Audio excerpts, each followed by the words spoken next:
salam penuaian, salam terobosan. Semangat pagi! Semuanya semangat pagi. Apa kabarnya? Bapak, Ibu, anak-anak Tuhan yang luar biasa. Ya, senang sekali hari ini Senin 9 Juni 2025 kita masih sehat, kita masih hidup, kita masih antusias dan lapar serta haus akan Tuhan. Alkitab bilang, kalau kita haus dan lapar akan Tuhan, maka kita akan dipuaskan. Angkat jempol untuk Bapak Ibu sekalian yang terus on fire di dalam Tuhan. Nah, hari ini saya akan berbagi tentang 3 rahasia hidup tangguh. Ya, ada berapa rahasia? Ada 3 rahasia. Rahasia apa? Rahasia hidup tangguh. Pertanyaan, mengapa kita harus hidup tangguh? Bapak Ibu sekalian, kalau kita melihat perkembangan dunia secara global, ya, kita tahu semakin penuh dengan ketidakpastian, termasuk ketidakpastian nanti Piala Dunia tahun 2026 jadi atau tidak diselenggarakan di Amerika Serikat. Karena mulai hari ini sudah berlaku ada beberapa negara itu yang di-ban, yang mana penduduknya tidak boleh masuk Amerika Serikat. Tapi satu hal, di dunia yang penuh dengan ketidakpastian, Tuhan itu tetap pasti, Tuhan itu tetap setia, tidak berubah dulu, sekarang, sampai selama-lamanya. Kita hidup sekarang di zaman yang penuh dengan tekanan. Ekonomi global berguncang, ya. Restoran yang terkenal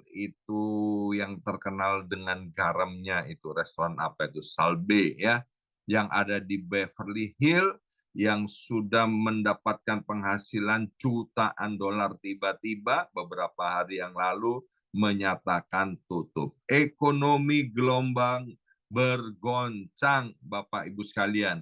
Kita yang mainan di media sosial, kita tahu banyak hoax yang berseliweran dan juga banyak kejahatan yang ditampilkan di medsos. Kemudian kita lihat juga hubungan yang semakin rapuh mulai dari di dalam keluarga, ya. Angka perceraian semakin meningkat, Bapak Ibu sekalian. Dan nilai-nilai kerohanian, nilai-nilai kesopanan, nilai-nilai yang benar semakin kabur, Bapak Ibu sekalian. Kekhawatiran tentang kesehatan, tentang masa depan, tentang keamanan itu semakin besar.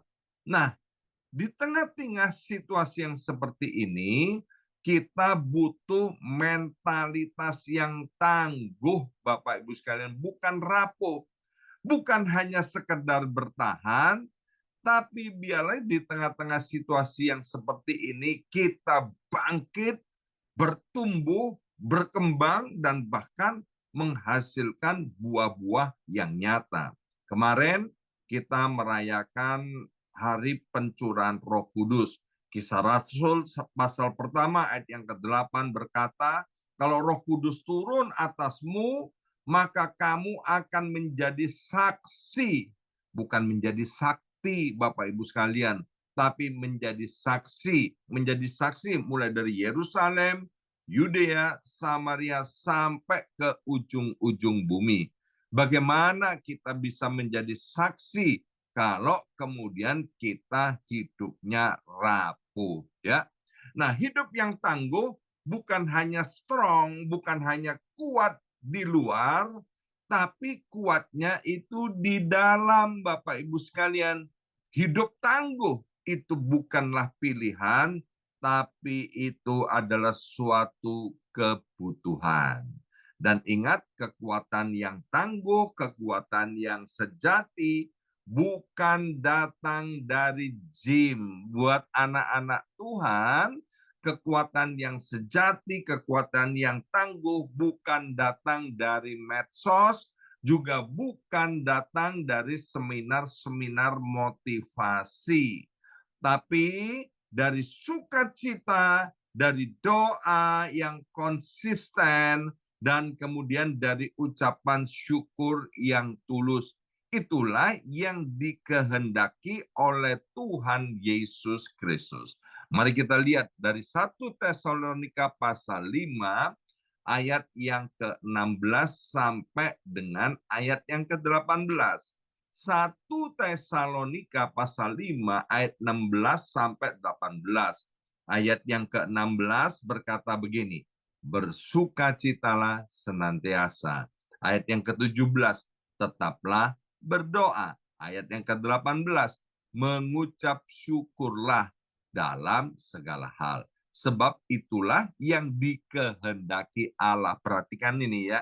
Itulah yang dikehendaki oleh Allah. Apa yang dikehendaki oleh Allah? Bersukacita, tetap berdoa, dan mengucap syukur dalam segala hal. Jadi kalau kita di ayat yang ke-18 berkata, kalau kita ada di dalam Kristus, maka kita harus paham bahwa 3 hal ini yang dikehendaki oleh Allah dalam hidup kita agar hidup kita tangguh, agar hidup kita tidak rapuh. Mari kita lihat yang pertama, bersukacitalah senantiasa. Artinya Tuhan mau kita membangun sukacita dari dalam. Ini adalah surat yang ditulis oleh Paulus, kemungkinan ditulis dari kota Korintus kepada jemaat yang masih baru yang ada di Tesalonika. Nah, kita tahu bagaimana Rasul Paulus dan Silas, itu nanti Bapak Ibu bisa baca di Kisah Rasul pasal 16. Dia dimasukkan ke dalam penjara, Bapak Ibu sekalian. Di Kisah Rasul 16 itu diceritakan bahwa Paulus dan Silas ditaruh di bagian penjara yang paling dalam, ya. Kemudian tangan kakinya dirantai dan diikat bersama para prajurit agar supaya Paulus dan Silas tidak melarikan diri. Paulus dan Silas dipenjara bukan karena dia berbuat jahat, tapi Paulus dan Silas dimasukkan ke dalam penjara karena imannya kepada Kristus. Tapi yang luar biasa, di tengah-tengah penjara itu, Bapak Ibu sekalian, mereka terus menyanyi dan memuji Tuhan, meskipun mengalami luka-luka karena disiksa, meskipun dirantai dan dibelenggu. Hasilnya apa? Alkitab bilang dengan jelas penjaranya itu bergoncang dan pintu-pintu penjara terbuka, dan singkat cerita Paulus dan Silas lenggang kangkung, Bapak Ibu sekalian, bisa keluar dari penjara, ya. Nah, kebahagiaan itu tergantung kepada keadaan, tapi sukacita itu bergantung kepada Tuhan.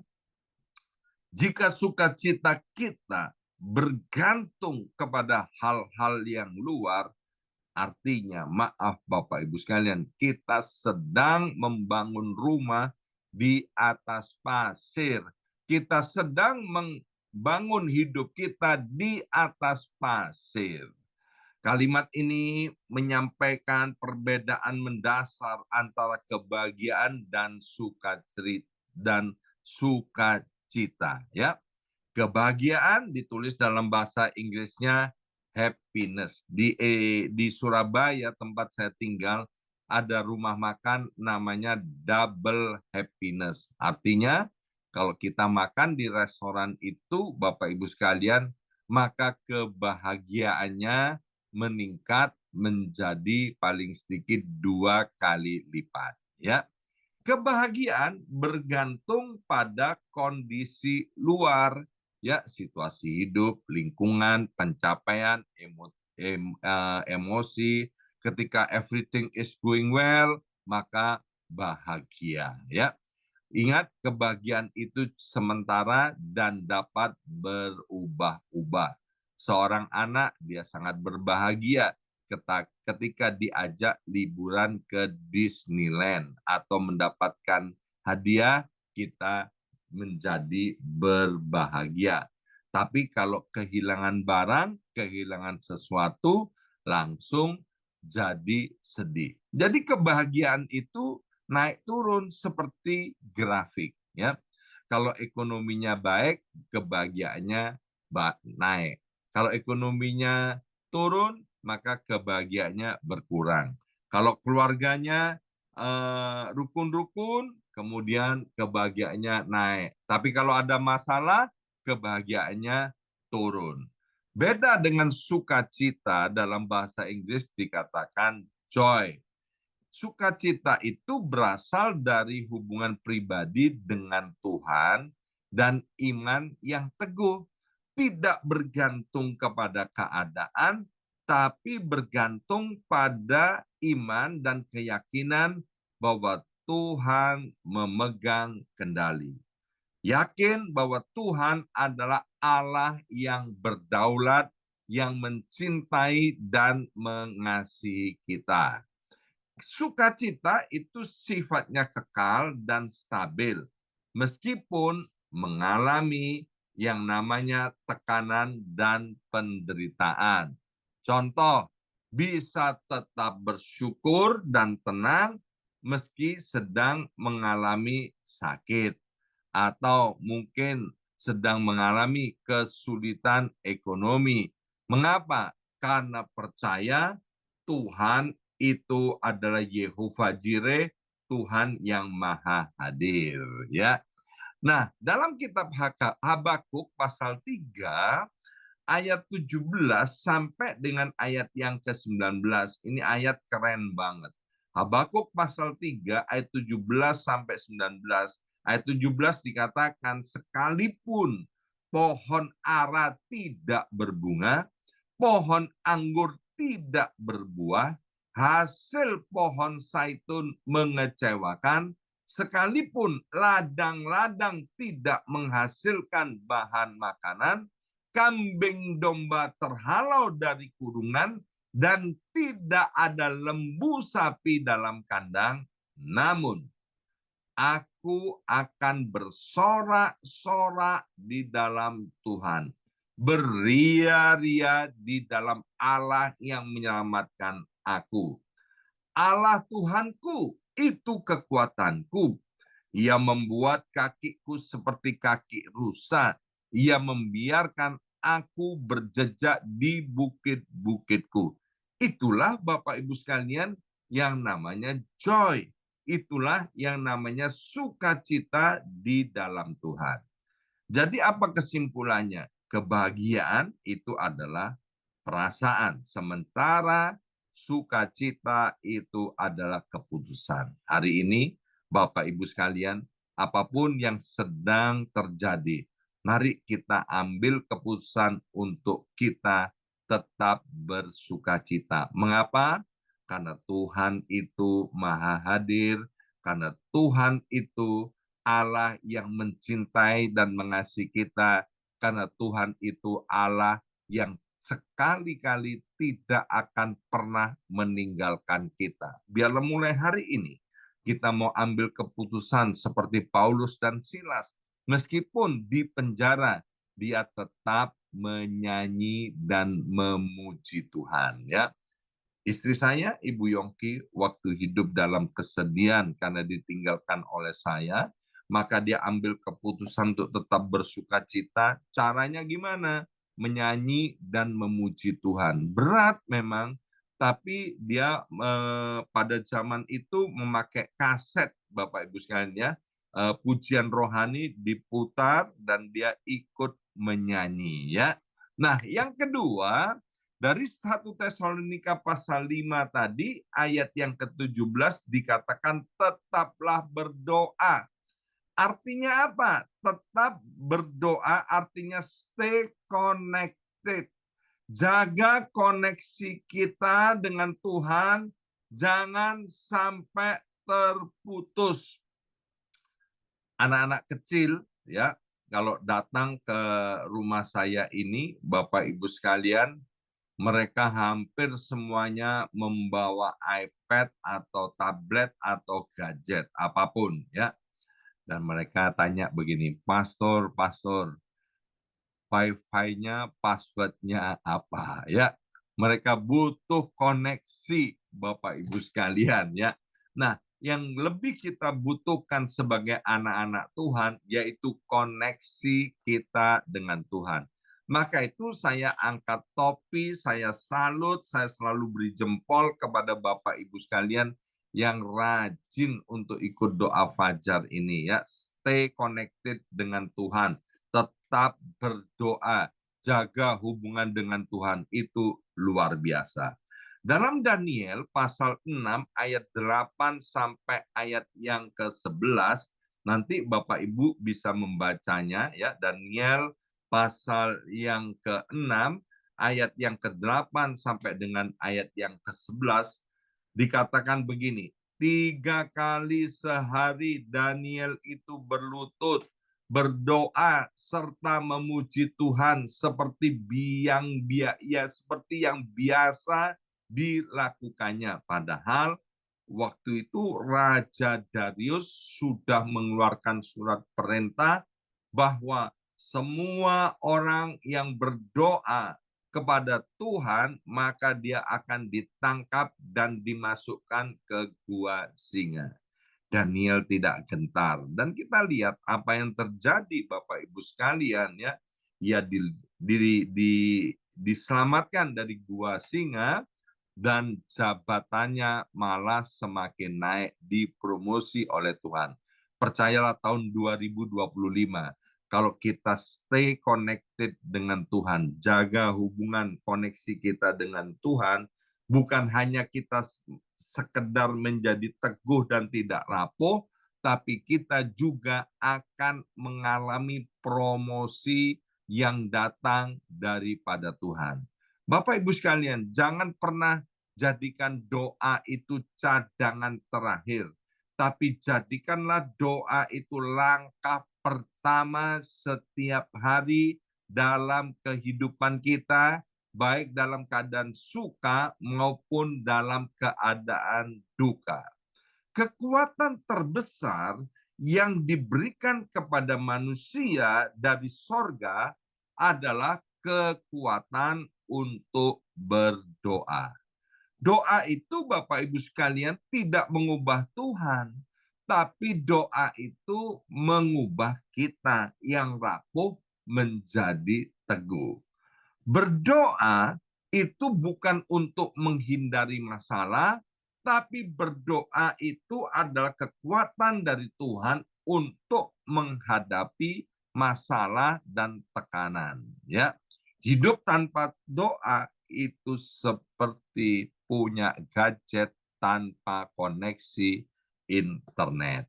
Dan yang terakhir, dikatakan dari 1 Tesalonika pasal 5 ayat yang ke-18, mengucap syukurlah dalam segala hal. Beda dengan mengucap syukur untuk segala hal. Kalau mengucap syukur untuk segala hal, dompetnya hilang, dia bilang gini, Tuhan terima kasih, dompetku hilang. Enggak, itu goblok namanya, ya kan?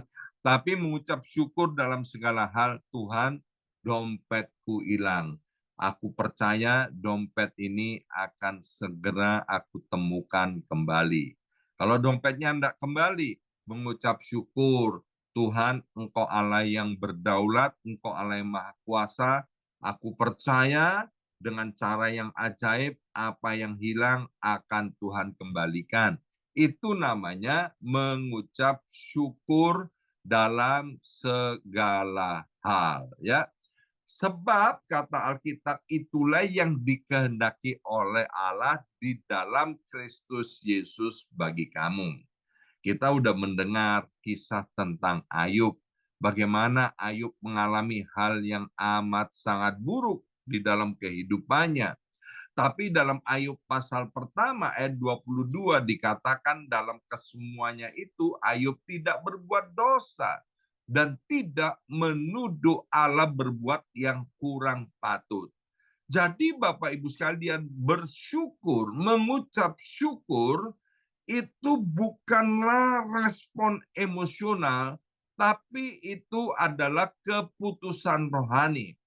Orang yang bersyukur, Bapak Ibu sekalian, mereka akan menjadi orang yang kuat dan tangguh.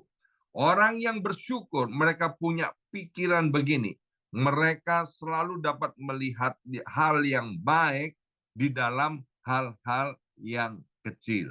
Maka itu Bapak Ibu sekalian, mari kalau hari ini ada di antara kita tidak bisa atau belum bisa mengucap syukur, mulai ganti keluhan-keluhan kita, ngomel kita, bersungut-sungutnya kita dengan mulai mengakui kebaikan Tuhan, ya.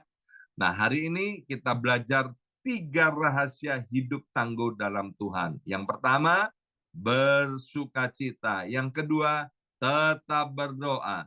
Yang ketiga, mengucap syukur. Bukan karena keadaan ideal, bukan karena keadaan baik, tapi karena Tuhan kita, Yesus Kristus, adalah Tuhan yang nyata. Ketiga hal itu adalah kehendak Allah untuk membentuk mentalitas kita, anak-anak Tuhan, menjadi mentalitas kerajaan sorga di dunia yang mudah goyah ini. Amin. Mari kita berdoa, materaikan kebenaran firman Tuhan ini. Kami percaya hari ini Tuhan panggil kami untuk mendengarkan kebenaran firman Tuhan ini, karena Tuhan mau kami memiliki hidup yang teguh di dalam Engkau, bahkan kami mengalami promosi daripada Tuhan.